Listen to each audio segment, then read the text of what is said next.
Hi everyone, and welcome to NCARB Live. I'm Samantha Miller, and I have three very special guests today. We have Robert Holbach of Hitchcock Bull Architects. We have Tyler Ashworth of VOA, and our NCARB's Outreach Manager, Kimberly Tuttle. And today we'll be sharing tips specifically about a profession in architecture.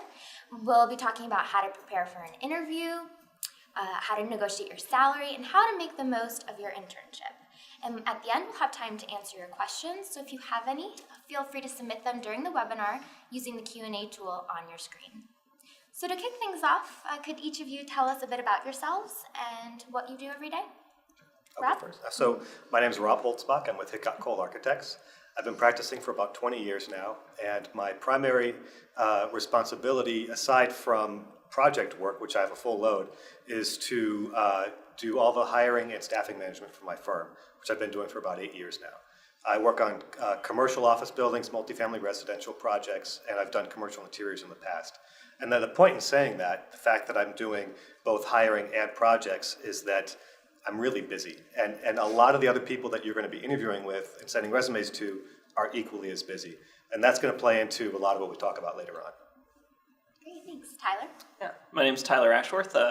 Currently working as an architect here in DC, just recently licensed. Have about 5 years experience now with VOA Associates, which is a design-based international firm with 9 offices total. We specialize in workplace interiors, healthcare and proton therapy, as well as commercial repositioning. I also have quite a bit of a volunteer background, which I think is what really brings me here today. Previously served as the AIS National President, which was what brought me to DC in the first place, and have been pretty well involved with all of the other collateral organizations. Kim? My name is Kimberly Tuttle. I have about 8 to 10 years of experience in high-end residential, mostly in Maine, where I actually joined the AIA Board of Directors a couple of years ago and introduced me to the IDP coordinator's role, which you guys know now as the Architect Licensing Advisors, which actually led to my position here at NCARB, which is the Outreach Manager. And I travel around the country talking to students in hope to educate them on the path to licensure, but also hoping that maybe my experiences will help them out in talking with them. So, Thanks, and thank you all for joining us today. So I thought we'd start at the beginning. What are some good places to look for architecture internships and jobs? Tyler? Yeah, the first place I always go, my go-to tool is the AIA Career Center, the National Career Center, I should say. AIAS also has their own career center online. And then the other tool I use is just my own personal network. So putting out my feelers to colleagues I know or people that I've served with on different organizations to see if they have friends or colleagues that are looking to hire.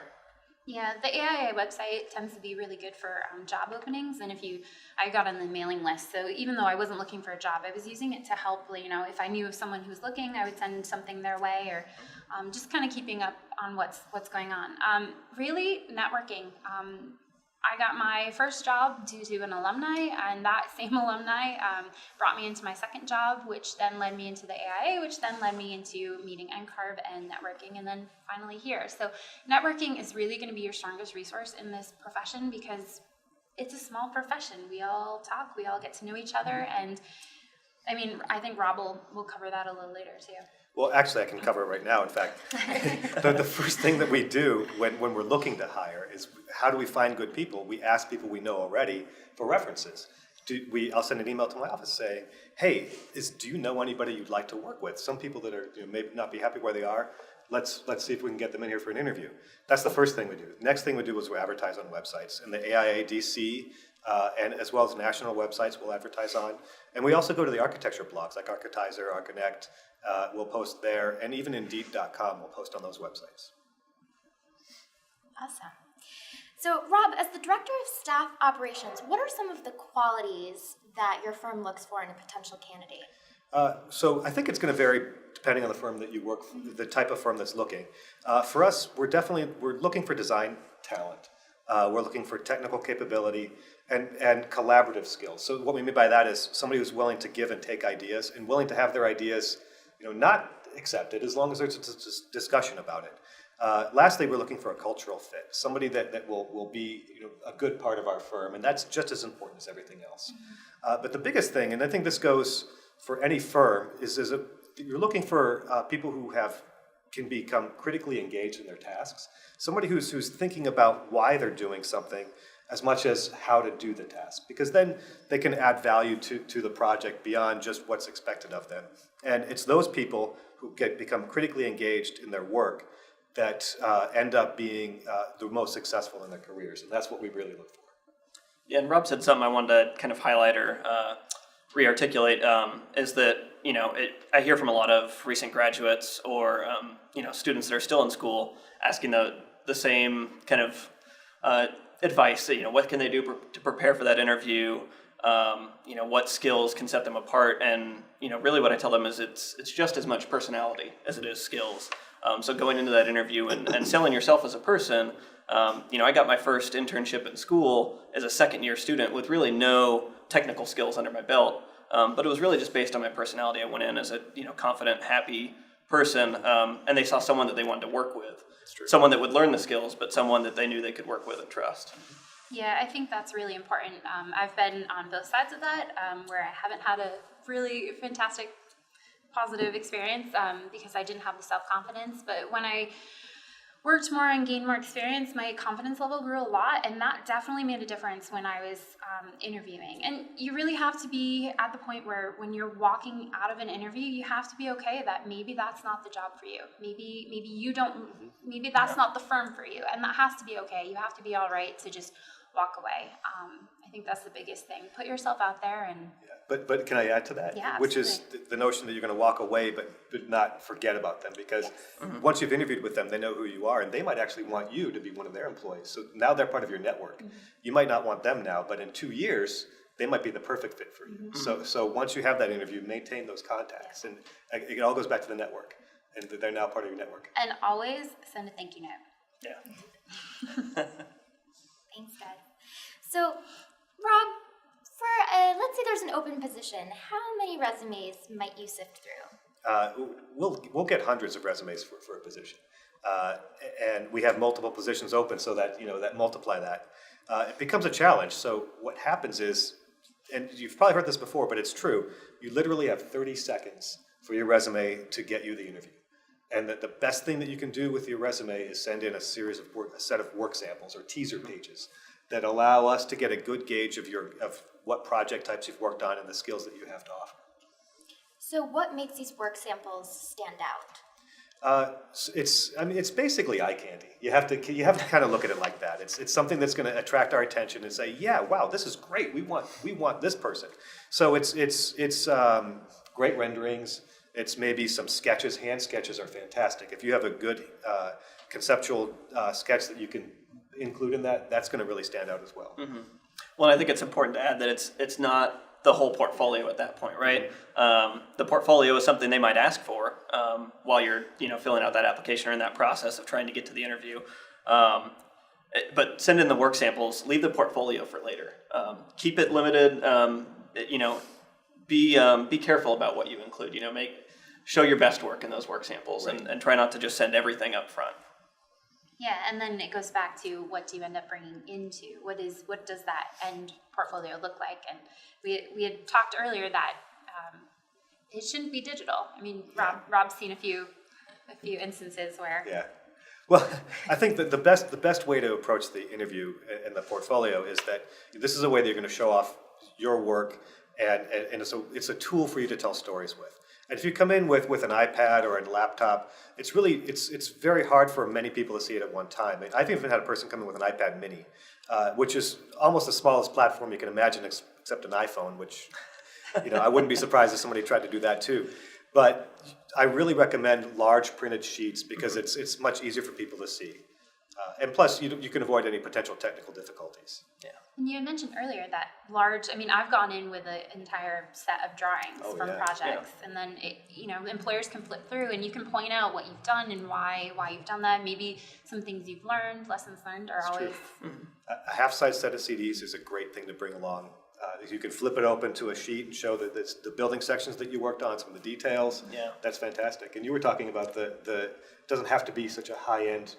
Right. Yeah. Well, and Design. with CDs, I mean, to me, it was my portfolio wasn't even the most used tool at my last interview. Yeah. It was that half-size set that I brought in, and that was the story that I was walking Yeah. them through and showing them, what I had worked on in that project, what I had learned. The portfolios was like this quick eye candy that got passed around, and I had a couple different copies of them. But what I always tell students is, or recent graduates, don't get so caught up in that graphic design.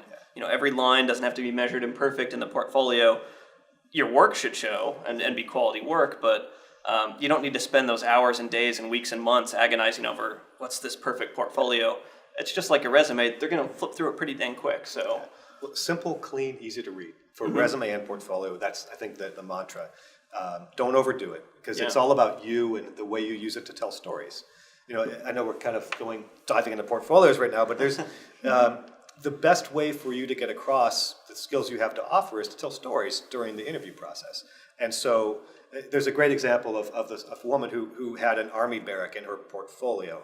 And she flipped the page and she said, "Here, I have an army barrack here, but it's not that interesting, except here's why it's interesting to you." And then she went on and told me a story about how during the construction of these army barracks, she faced all these challenges because she didn't do the CDs. And what I learned from her was her ability to overcome these obstacles and work with the contractor and forge these alliances to get the project done. So even though her portfolio had army barracks, I realized at that point in time, that's a person I want to hire. That's great.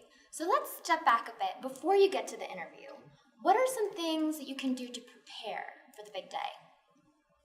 I think researching the firm, certainly every interview I walk into or every application I send out, I even start before the interview, I'm going through every page on their website and figuring out who the principals in charge are, what their backgrounds are, what market sectors that firm is working in. And oftentimes I'll even take a step back and maybe rearrange my resume based on those market sectors. So if I'm getting ready to send in an application for a firm that does all housing, I don't want to show them that I've worked on only libraries or some other project type.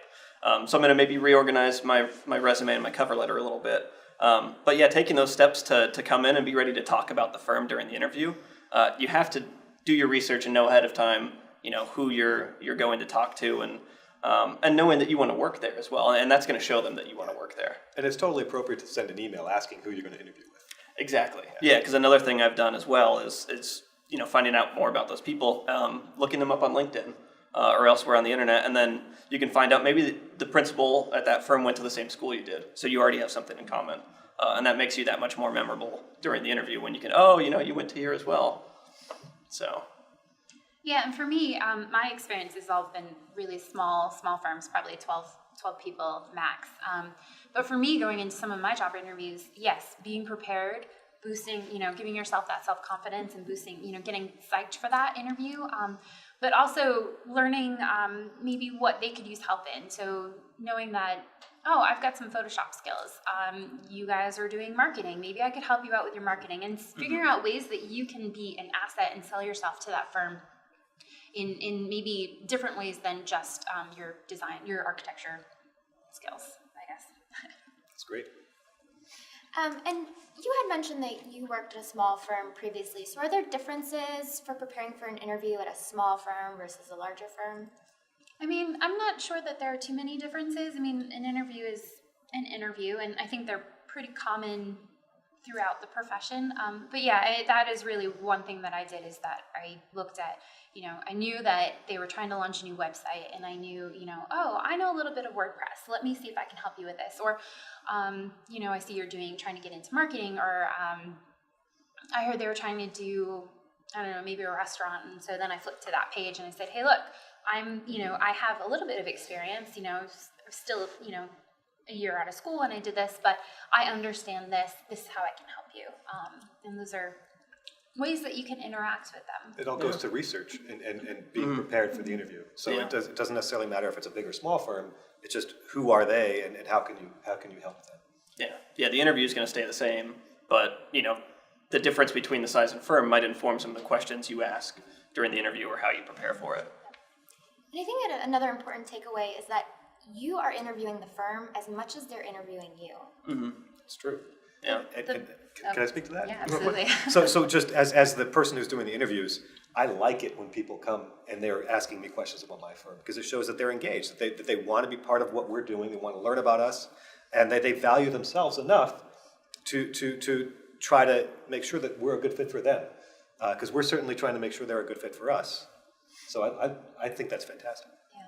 I've been in situations where I've needed a job, and then I've been in situations where I could take it or leave it. And that is probably the best situation you could ever be in, because you go in there knowing if this doesn't work out, it's fine. I love my job as it is. And if this works out, fantastic.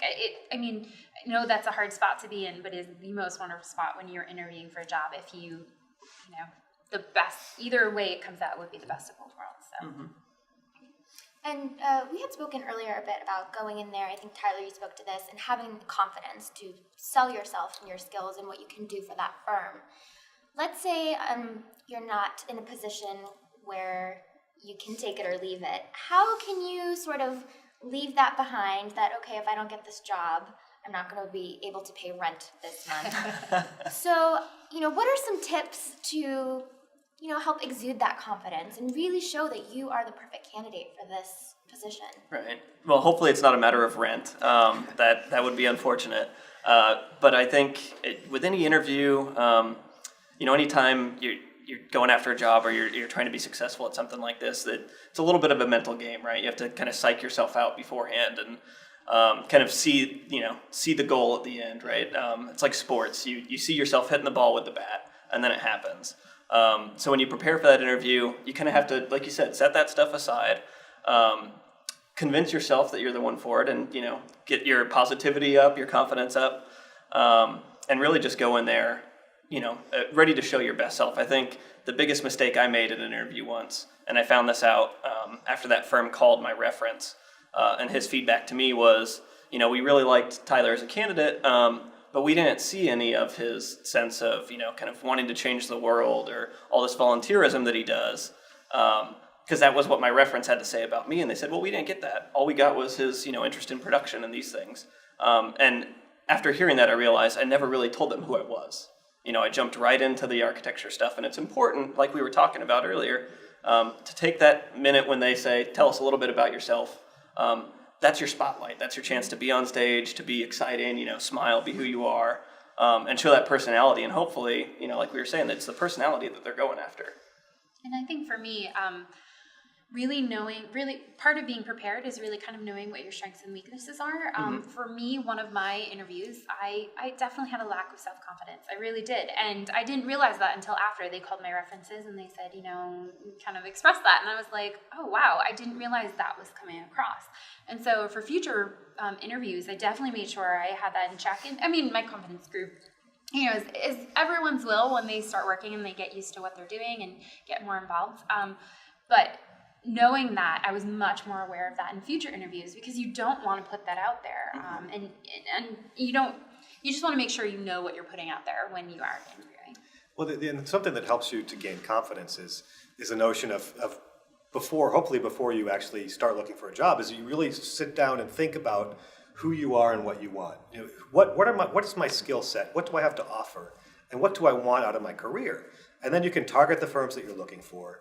You can craft your resume for that, and you can also craft your portfolio so that your portfolio is a tool to help you express those things. So if you're talking about yourself, about your personal goals, your aspirations, and what you can offer, then you're coming from a point of confidence, because you're just talking about yourself. You're not really necessarily coming in saying, God, I need this job so badly. You can just say, this is who I am, this is what I have to offer you, and it comes from the heart, and it comes across to the employer so much more than the sense of like, oh my gosh, I really need this job, please hire me. And then also, I would note that the portfolio really just sits on the table as a tool for you to use. It's mostly about conversation, because we're not hiring a set of skills. We're not just hiring somebody who can do Revit, somebody who can design and do Photoshop. What we're looking for is the person. We're interviewing the person, not the skill sets. And so if you understand who you are and what you want, you can get that across more clearly. And it really is effective in the interview. Well, and I think the important thing about the notion of who you are and what you want, prepping yourself ahead of time with that is then it helps you answer those questions that come that you're unprepared for, right? Right. The question that you don't have that answer for, you can tie it back into yourself and your own skill sets if you have that self-confidence and you know you've kind of prepped yourself for, again, how you're selling yourself, who you are That's exactly right. beforehand. Yeah. Exactly right. So I think we've all had that question. Tell me about your weaknesses. How can you put a positive spin on that question or a similar question?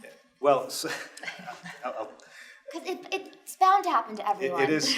I don't think it's necessarily a great interview question, but it does happen, and I've had to answer it myself. And I think the thing you need to do is always stay positive. So even you certainly don't want to give your deepest, darkest secrets, but anything that you do say should be in a positive light. So, for instance, one of the answers I've given in the past was that I'm really motivated and I tend to take on a lot more responsibility than I can often handle. And so it took me a long time before I could learn that I either have to slow down or find a way to delegate that responsibility. So I'm talking about a weakness, but I'm showing it as a positive point in the profession. Or it's a weakness or mistake that you made and you tell the story about how you overcame that. I think that's the best way to handle that kind of a question. And I think another simple answer that we were discussing earlier that especially for someone out of school, it's easy to say, you don't want to identify maybe a weakness, or maybe you really just honestly don't feel you have one. But an easy one is just your lack of experience, right? So that's something that's very simple. It's very honest, and it's just saying, well, I'm talented, I have these skill sets, but I don't have the years under my belt, right? I'm fresh into the architecture profession. I'm going to build on that, and experience will grow with time. That's great. And that's really how you guys can use IDP to your advantage, because you can talk about, well, I've got a lot of CDs. I have a lot of hours in CDs, but I feel like I don't have enough experience with my design development. Yeah, DDs. I don't have a lot of hours in DDs, and I feel like I could really use some work on getting more experience and really raising my awareness of how I work and things that I need to learn in that field. So that's really where you can take advantage of using IDP as one of those questions that, like Rob said, he loves it when you guys come in with a list of questions. Have that be on there. Talk about your experiences and how you can use those experiences to help the firm, but then also to show them that you want to learn and move forward with your career. Yeah, and IDP is a great framework for that. Yeah. That's the intention. Right. That's actually a great segue. I wanted to talk about the kinds of questions you can ask during an interview to ensure that this firm is going to support your career goals, support you getting those IDP hours, support your path to licensure. What kinds of questions can you ask during the interview? So IDP and ARE, fantastic questions. I usually tell students when I'm on the road,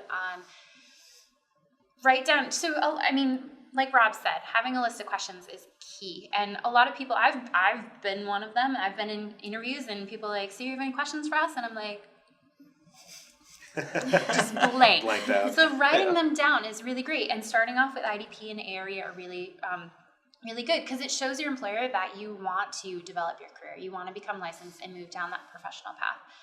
But other things you can ask in regards to the ARE is, what do you offer? What kind of help do you offer taking the AREs? Do you offer reimbursement? Do you have study materials? Do you have prep series? I know some firms have a lot of great resources for interns going through the path. So that right there is a great question to start off and ask how the firm can help you in your professional growth. Yeah, I think another important thing is knowing the position that you're there interviewing for and what that description looks like, but also maybe looking ahead and knowing what that next step might be down the road, and simply asking that question. I know I'm coming in for this. What are the steps that I could take or that you could help me with to get me to that next level? And just knowing, sometimes it may come off as eager or a little too ambitious, but certainly just letting someone know that you're interested in your own professional growth and you don't just want to be a draftsperson, so to speak, forever. So asking those questions, looking for the opportunities with your annual review to go over that with your supervisors, and figure out what those next steps are to get you to that next level.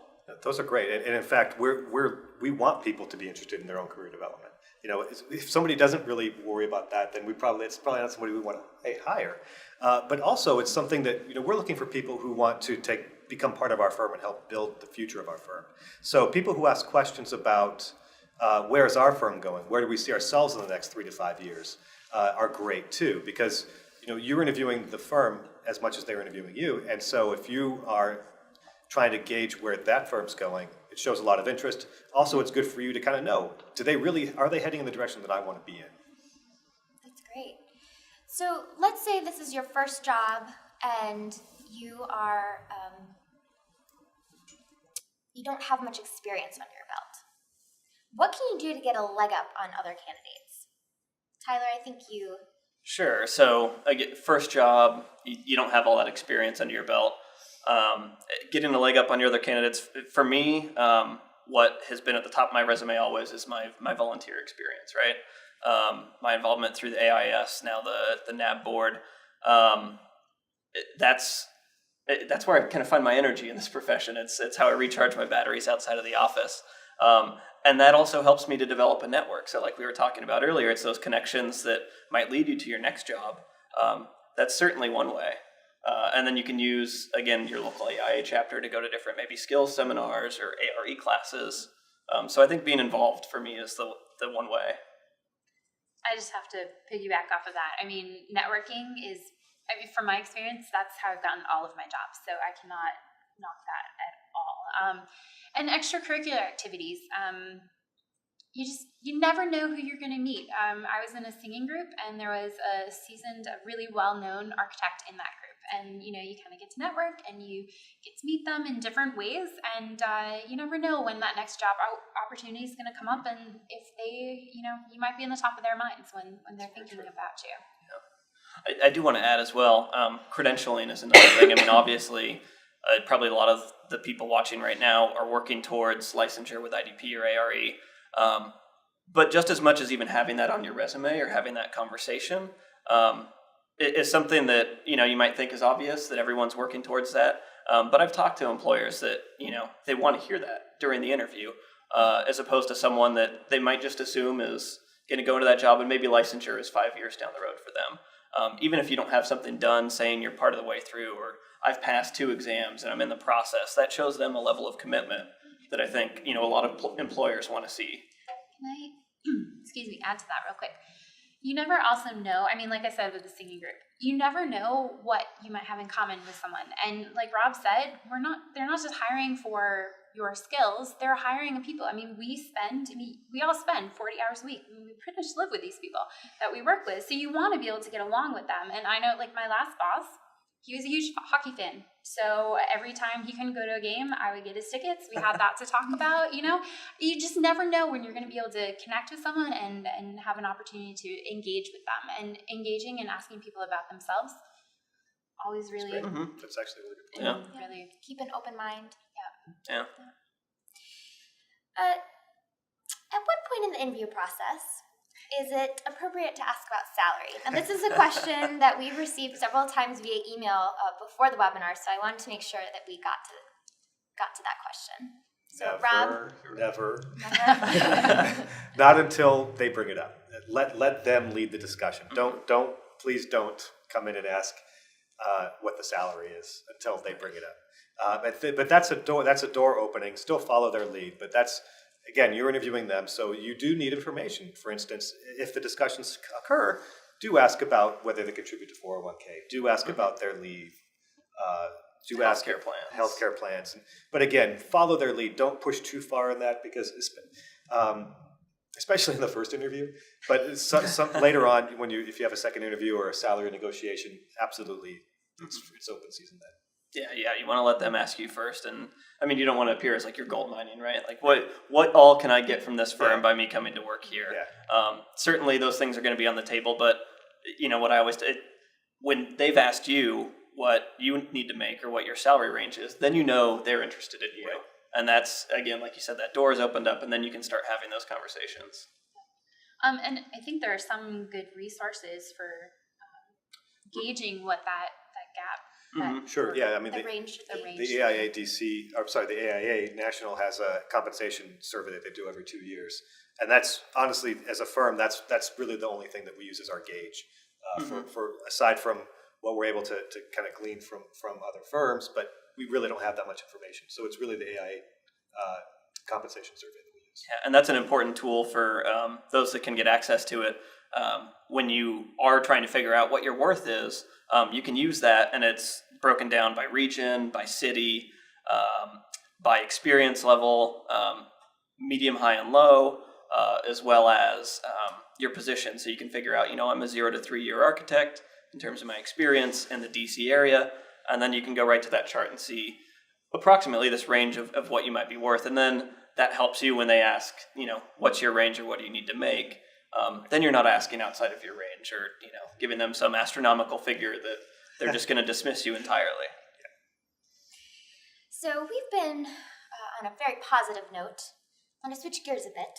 What is the worst thing you can do during an interview, Rob? Well, the very worst thing. Very So worst there are thing. so many bad things that you could possibly do in an interview. No pressure. So there's no pressure at all on you. I thought about this a lot, and it's the biggest. I think the worst thing you can do is be unprofessional. And there's several things that fall into that category. One is not being dressed appropriately, which we discussed earlier. But it's not being on time. It's your behavior. Are you using foul language? Those kind of things come through, and that's a big mistake. I think the biggest thing that's unprofessional is being negative, either about yourself, about people you've worked with, or your previous employer. That is a big mistake. You should always stay positive as much as you can, and spin even the negative into a positive if you can.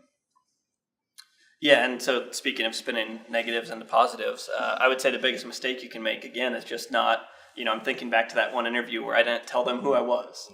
And so I think it's missing that opportunity to make an impression. That everything you're there to do is to make an impression, to leave them something to remember you by, and then hopefully, a week later or 2 weeks later when they're coming ready to make that decision, or maybe even a year later when that, they have a new job, you're still on their mind and they say, oh, I remember Tyler, he was the guy that was really about sustainability or whatever it might be. You leave that impression, and then it gives them an opportunity to come back and hopefully hire you. I think really what Rob was saying about coming across professional is that when you end up eventually getting hired by that firm, you want to come across in that interview the way you would come across with a client. They want to make sure that you can come across with a client and really kind of show what the firm's about. They want because you are representing the firm at that point. So if you put that first foot forward, then you're likely to follow up. So now we have time to answer your questions. So again, if you have any, feel free to submit them using the Q&A tool on your screen. So our first question comes from Tiffany. Do you have any interview tips for someone who's coming back to the profession after several years as a stay-at-home mom? It's a great question. That is a great question. So I have a friend actually that was coming back into the profession, not as a stay-at-home mom, but after being laid off in the recession previously. And that was a big hang-up for her because she had then had this gap in her resume that was filled with retail experience and other random experiences that were fairly, not architecture related, a little bit far-flung. And really my advice to her was just going on the experience that she did have and simply acknowledging, that the gap was there for a reason. Here was what she was doing.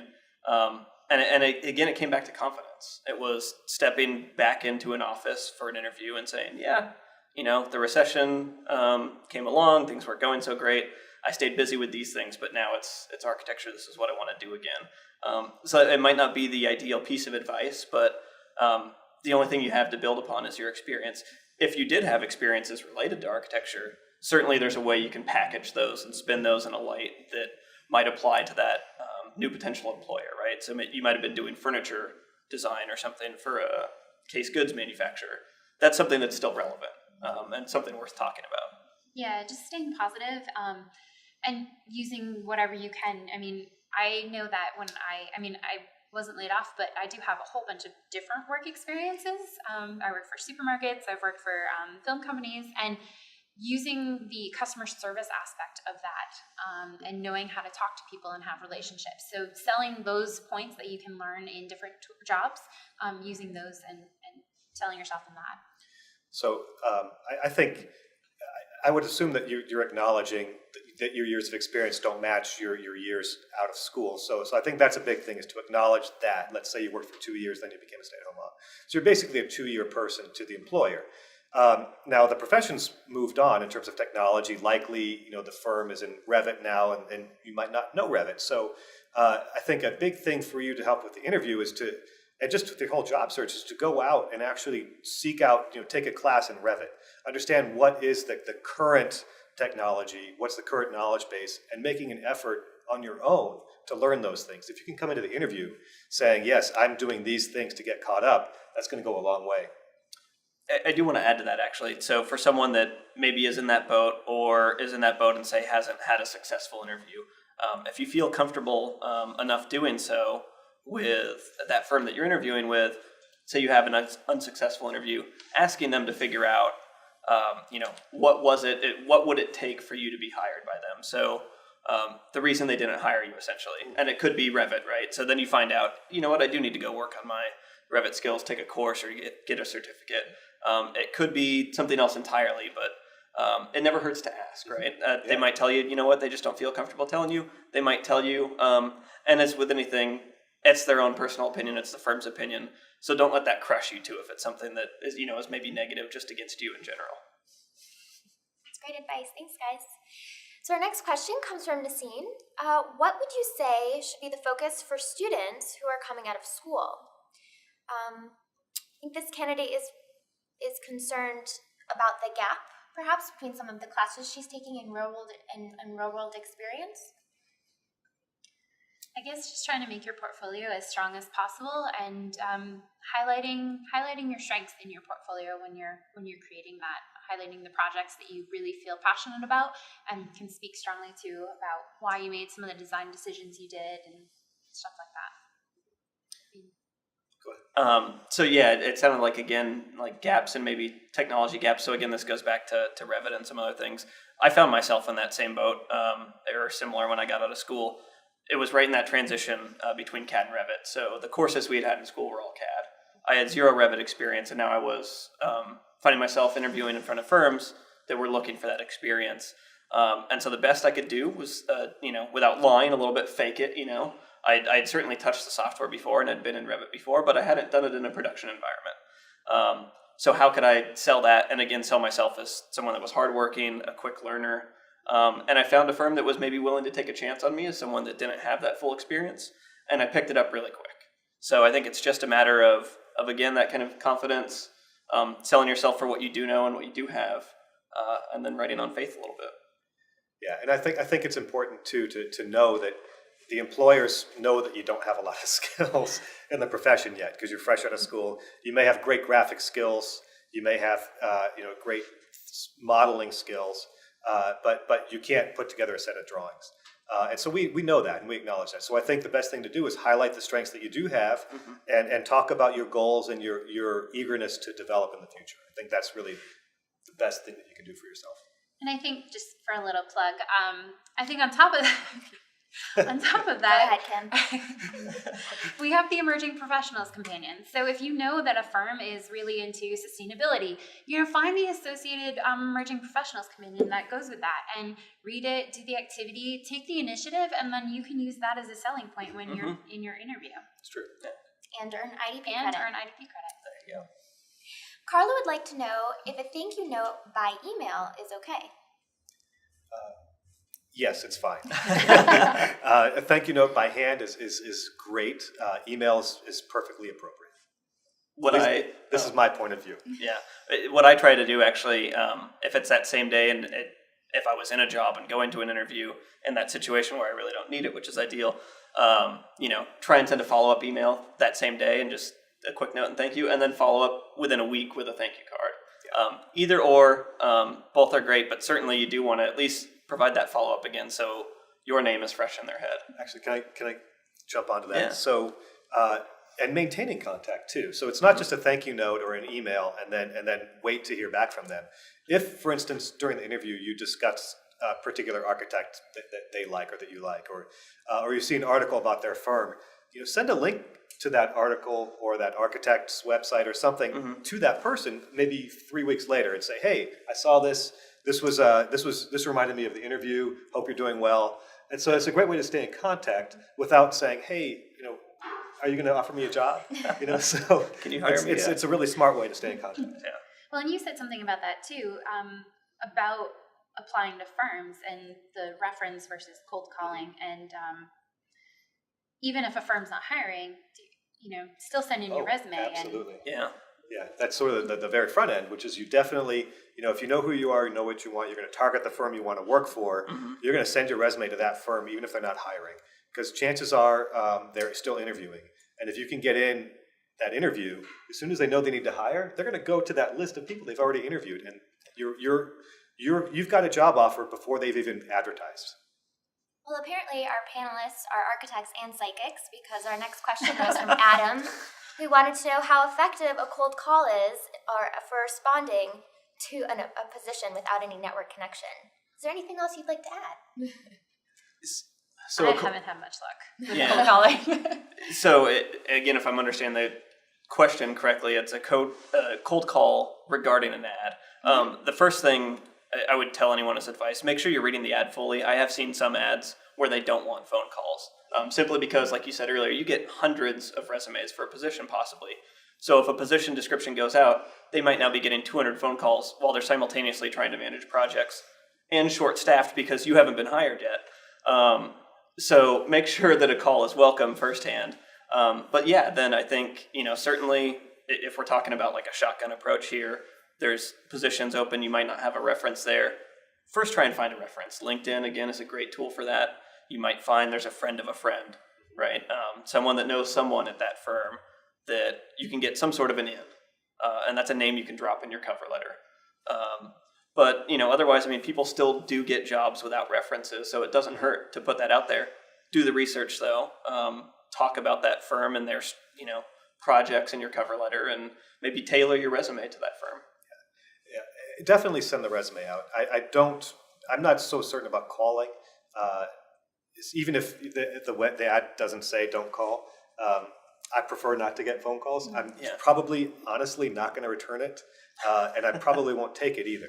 And it's nothing against everybody that's applying. It's just I simply can't do it. You don't have the time. I don't have the time.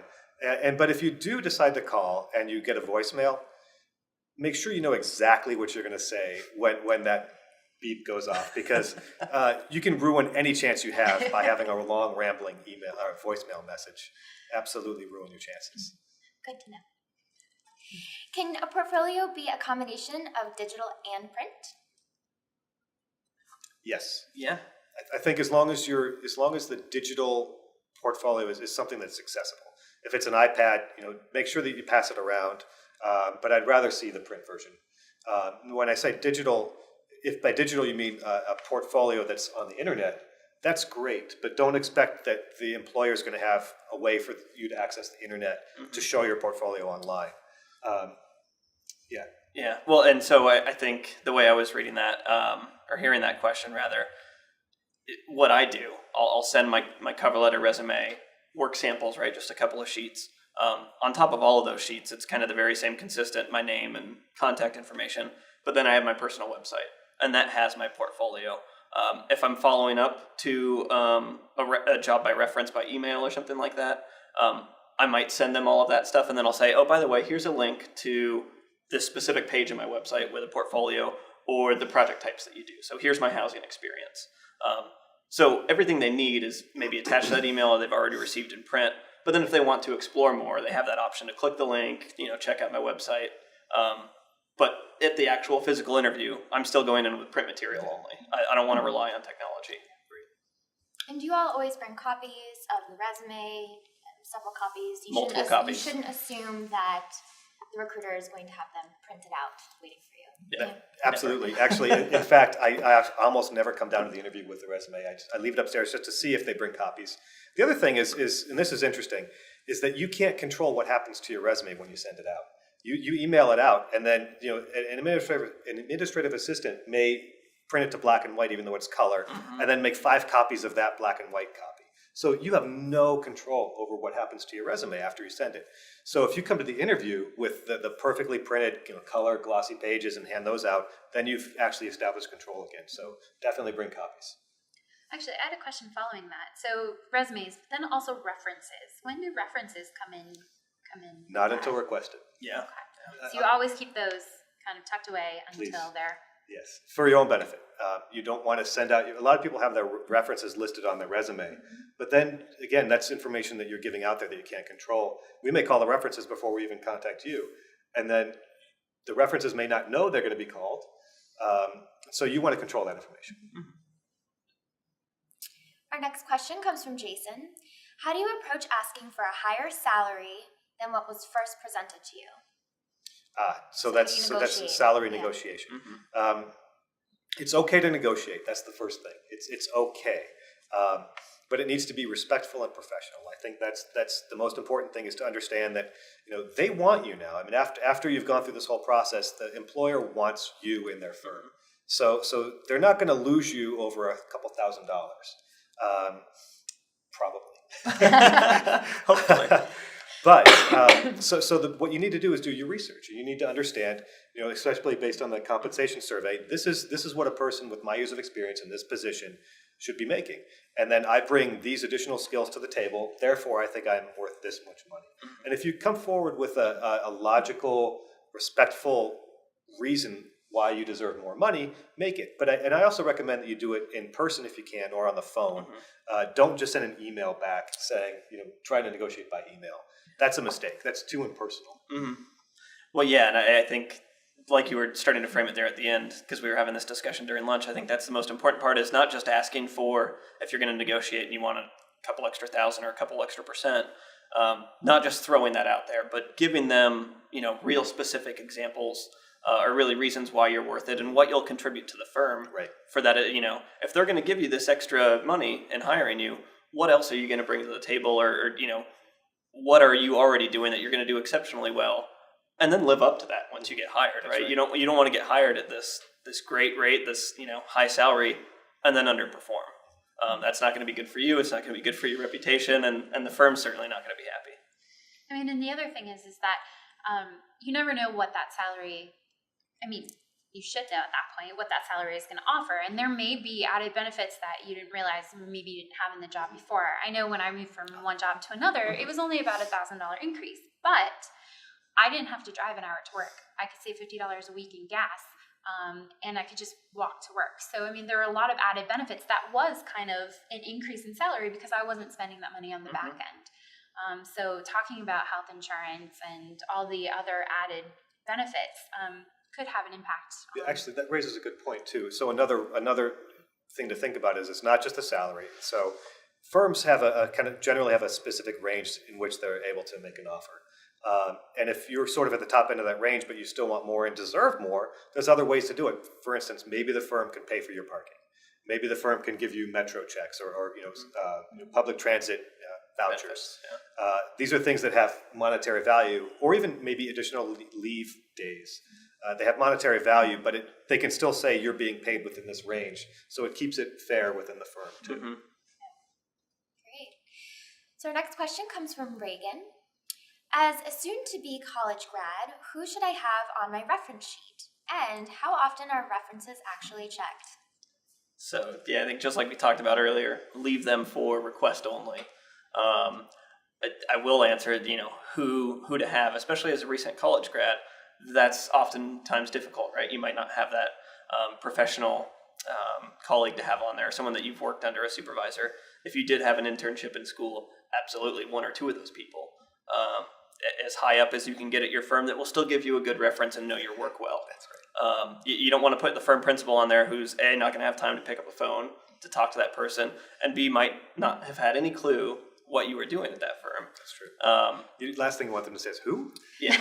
And the obvious, no friends, no family on the, unless they're professional references. But professors certainly don't hurt, and they can speak to your work skill and work ethic. Yeah, I still to this day have a professor on my reference sheet, and then I mean, I don't know. I'm speaking from my experience. Since I didn't have a lot of work experience, I put maybe a previous job that wasn't necessarily architectural related, but they could speak to my work performance. Right. That I showed up on time, that I was reliable, all of those things. Someone that can speak to that might be, maybe I think Rob that's, can confirm you have to do the best you can do if you don't have professional work experience. So I think those are all great ideas. And yes, we check references. We absolutely do. Because I'm doing it honestly for my firm's benefit, for my own benefit as well. If for whatever reason an employee doesn't work out, and then my boss says, "Hey, did you check the references?" and I say no, that's really bad. That's bad for me, but it also is bad for the firm. Matt would like to know how to turn down a job offer without insulting the firm and ruining your connection with them. That's a good question. So I actually had an experience where I was fortunate enough to have 3 different offers on the table, coming out of not having had any work, still kind of post-recession. And that was tricky because I had gotten one of those offers through a reference, but it wasn't so much in the specific traditional architectural realm. So it was easier to weigh that one out. But I still had to be delicate in how to do it. Because it was that close colleague and friend that had gotten that connection for me to begin with. So definitely a phone call, email, like we were just talking about earlier, sometimes a little too impersonal. Phone call, and if there's, I think it's all in how you frame that conversation. And letting them know that you can't take the offer. More often than not, it's going to be because you hopefully have a better offer. I think something as simple as, I found something that's just a better fit for me. You don't have to go into all the details. You don't have to spell out the nitty gritty. Thank you so much for the offer. Would have really loved to have worked here and been part of the team, but found something that was a better match. I think also just say that, hey, I would love to keep in touch with you. And I think your firm's great, Right. And this is a benefit for me right now. But let's keep in touch and actually do keep in touch. I mean, and to follow up on what Tyler was saying, you want to leave a job like that as well. When you are deciding to move on to a different firm, that's how you want to leave things. You don't want to burn bridges. You want to keep those networks and the connections fresh because you Right. never know. Recession might happen again. You might need to go back to that firm, or maybe you want to.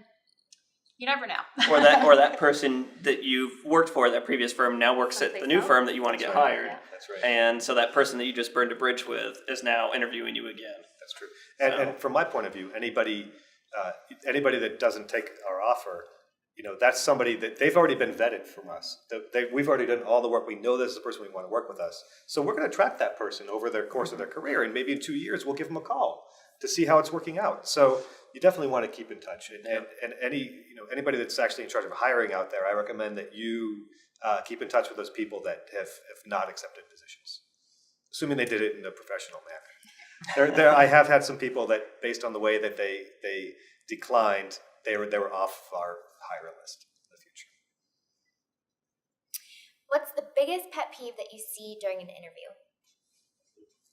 I think that one's for you. Biggest pet peeve. That's hard to say. I think that goes back to the mistakes and just sort of people that aren't professional. Because I think when you come in and you act professionally, that's showing respect for the employer. And so I guess that's probably would be my biggest pet peeve. People who, quick story. A guy came in. He was a fantastic designer.